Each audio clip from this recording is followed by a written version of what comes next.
بسم اللہ الرحمن الرحیم۔ حضرت ابراہیم علیہ السلام نے ذوالحج کی 8ویں رات ایک خواب دیکھا جس میں کوئی کہنے والا کہہ رہا ہے، بے شک اللہ تعالیٰ تمہیں اپنے بیٹے کو ذبح کرنے کا حکم دیتا ہے۔ آپ صبح سے شام تک اس بارے میں غور فرماتے رہے کہ یہ خواب اللہ تعالیٰ کی طرف سے ہے یا شیطان کی جانب سے۔ اس لیے 8 ذوالحج کا نام یوم الترویہ یعنی سوچ وچار کا دن رکھا گیا۔ 9ویں رات پھر وہی خواب اور صبح یقین کر لیا کہ یہ حکم اللہ تعالیٰ کی طرف سے ہے۔ اس لیے 9 ذوالحج کو یوم عرفہ یعنی پہچاننے کا دن بھی کہا جاتا ہے۔ 10ویں رات پھر وہی خواب دیکھنے کے بعد آپ علیہ السلام نے صبح اس خواب پر عمل کرنا یعنی بیٹے کی قربانی کا پکا ارادہ فرما لیا، جس کی وجہ سے ذوالحج کو یوم النحر یعنی ذبح کا دن کہا جاتا ہے۔ بیٹے کی قربانی سے روکنے کی شیطان کی ناکام کوششیں اللہ عز و جل کے حکم پر عمل کرتے ہوئے بیٹے کو قربان کرنے کے لیے حضرت ابراہیم علیہ السلام جب اپنے پیارے بیٹے حضرت اسماعیل علیہ السلام کو، جن کی عمر اس وقت 7 سال یا اس سے تھوڑی زیادہ تھی، لے کر چلے، شیطان ان کی جان پہچان والے ایک شخص کی صورت میں ظاہر ہوا اور پوچھنے لگا، اے ابراہیم کہاں کا ارادہ ہے؟ آپ نے جواب دیا، ایک کام سے جا رہا ہوں۔ اس نے پوچھا، کیا آپ اسماعیل علیہ السلام کو ذبح کرنے جا رہے ہیں؟ حضرت ابراہیم علیہ السلام نے فرمایا، کیا تم نے کسی باپ کو دیکھا ہے کہ وہ اپنے بیٹے کو ذبح کرے؟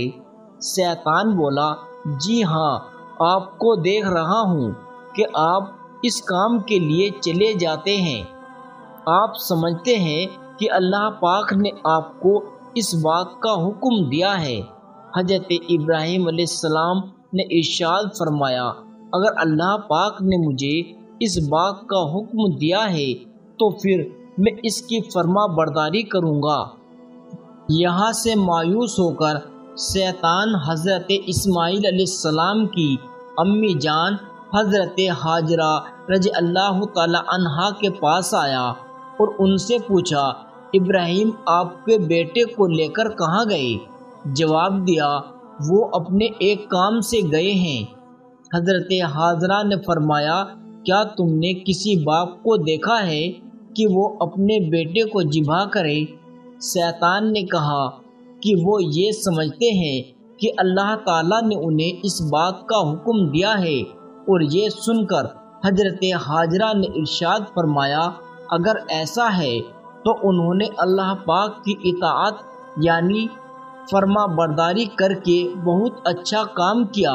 اس کے بعد شیطان حضرت اسماعیل علیہ السلام کے پاس آیا، انہیں بھی اس طرح سے بہکانے کی کوشش کی، لیکن انہوں نے بھی یہی جواب دیا کہ اگر میرے ابو جان اللہ پاک کے حکم پر مجھے ذبح کرنے کے لیے جا رہے ہیں تو بہت اچھا کر رہے ہیں۔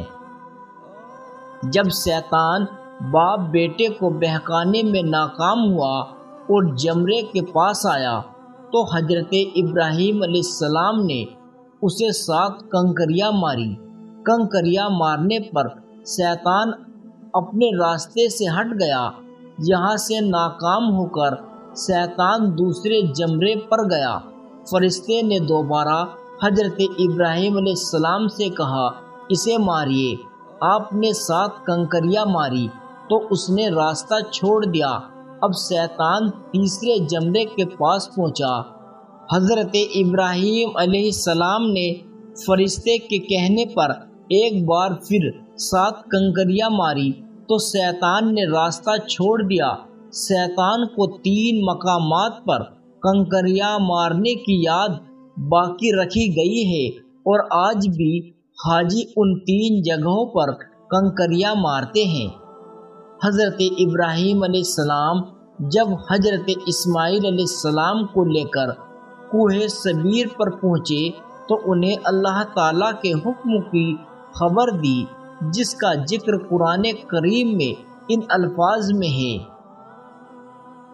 اے میرے بیٹے، میں نے خواب میں دیکھا کہ میں تجھے ذبح کرتا ہوں، اب تو دیکھ کہ تیری کیا رائے ہے؟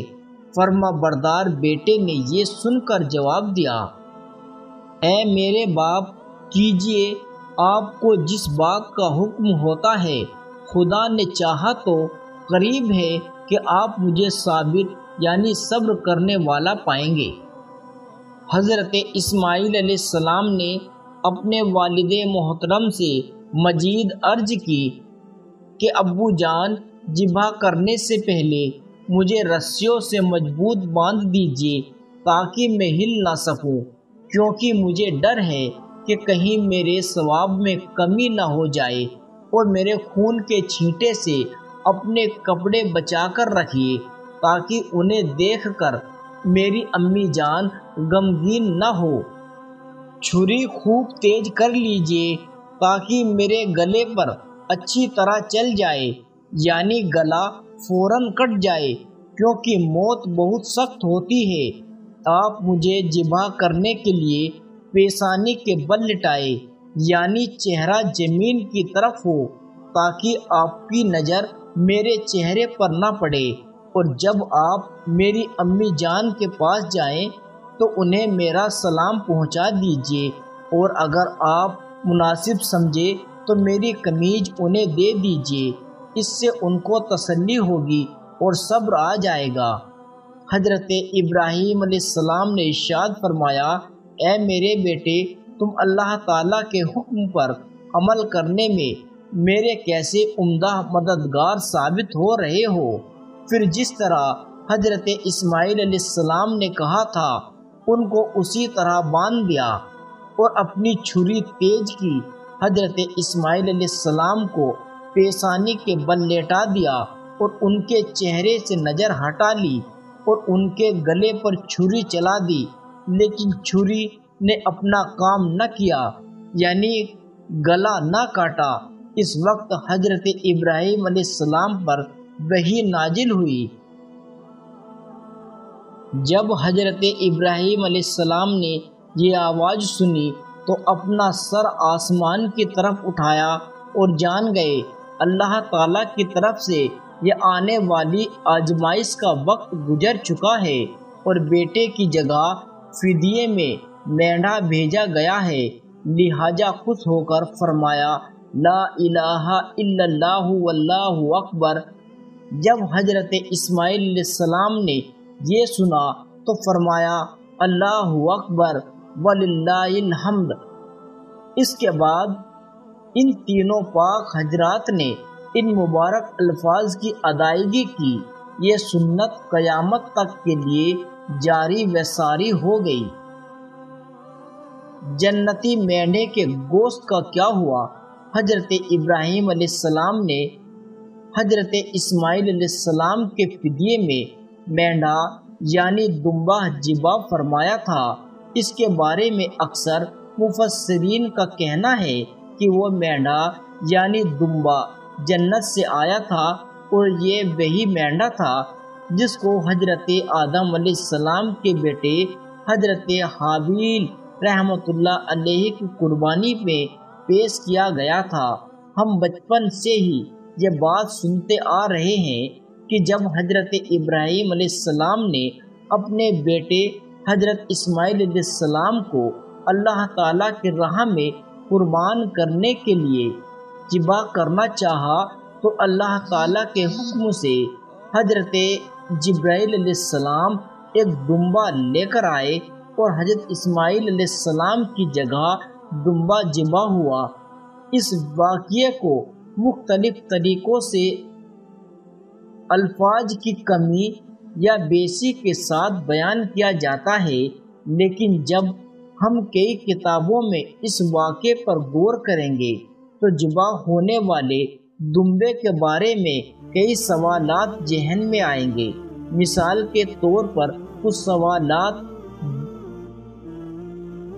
بیان کیے جاتے ہیں۔ کیا ذبح ہونے والا دمبا جنتی تھا؟ اس کا گوشت کہاں گیا؟ کتابوں میں لکھا ہے کہ اس کا گوشت اس لیے نہیں پکایا گیا کیونکہ جنتی چیزوں پر آگ اثر نہیں کرتی۔ امید کرتا ہوں کہ ویڈیو پسند آئی ہوگی۔ دوستو ویڈیو کو ایک لائک کریں اور چینل کو سبسکرائب کر دیں۔ خدا حافظ۔